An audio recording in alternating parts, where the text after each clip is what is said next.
Alors justement, on va parler d'un pays où c'est une femme qui dirige, l'Allemagne, Angela Merkel. Et alors visiblement, ça va moins bien que prévu, 1,3% au lieu de 1,9%. Qu'est-ce qui se passe en Allemagne d'abord? Et est-ce que ça nous arrange parce que les Allemands nous donneront peut-être moins de leçons comme ça? Moi, je considère que c'est... Mais ça fait des semaines et des semaines que je dis que ça va arriver sous les ricanements moqueurs d'Éric Zemmour, que le rapport de force est en train de changer, que le FMI... tu dis ça, c'est pas pareil. Que le FMI a tiré les sonnettes d'alarme depuis longtemps, que toutes les organisations internationales disent à l'Allemagne, ça ne peut plus durer cette politique que vous voulez imposer dans un rapport de force qu'elle avait en sa faveur jusqu'ici aux autres pays européens, qu'on voit où ça mène, que l'Allemagne a autant besoin des autres pays européens que les autres pays européens ont besoin de l'Allemagne. Ce à quoi Eric me répondait, pardon de faire les questions et les réponses, me répondait toujours, mais non, c'est elle qui domine, c'est l'idéologie libérale dont elle est là.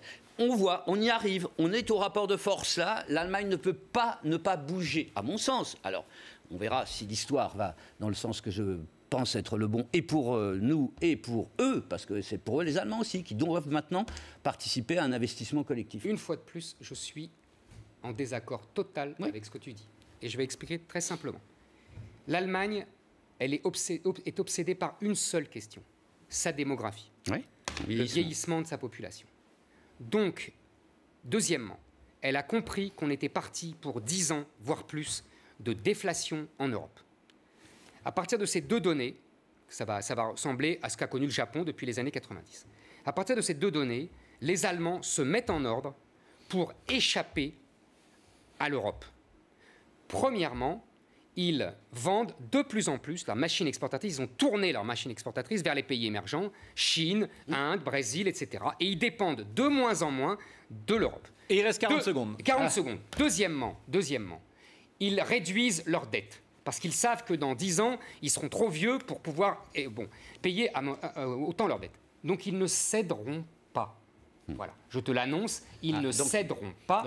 Et parce que c'est leur survie, ils veulent se désendetter, ils veulent réduire le déficit budgétaire, ils s'en moquent complètement des récriminations françaises et italiennes et du FMI. Ils ne céderont pas parce que c'est leur survie qui est en jeu. Et eux ont des élites qui défendent encore la survie de leur nation. On verra, parce qu'on donnera rendez-vous, mais ne serait-ce que du côté de la Chine, il y a plus ce qu'il dit comme demande, etc. Donc ils vont avoir des problèmes. Donc ils vont avoir des problèmes très très conséquents et qu'ils ont à l'intérieur même de leur gouvernance les sociodémocrates qui poussent aussi dans un sens qui va dans le mien. Je vous félicite puisque la charte a été réussie. Ce n'était pas deux monologues, mais une conversation et parfois même une controverse et une polémique. Évidemment, ça se poursuit notamment sur les réseaux sociaux avec #CSD. Et merci à Emmanuel Fleury qui, une nouvelle fois, a préparé cette émission et à Alexandre Ify qui était avec nous aujourd'hui en régie.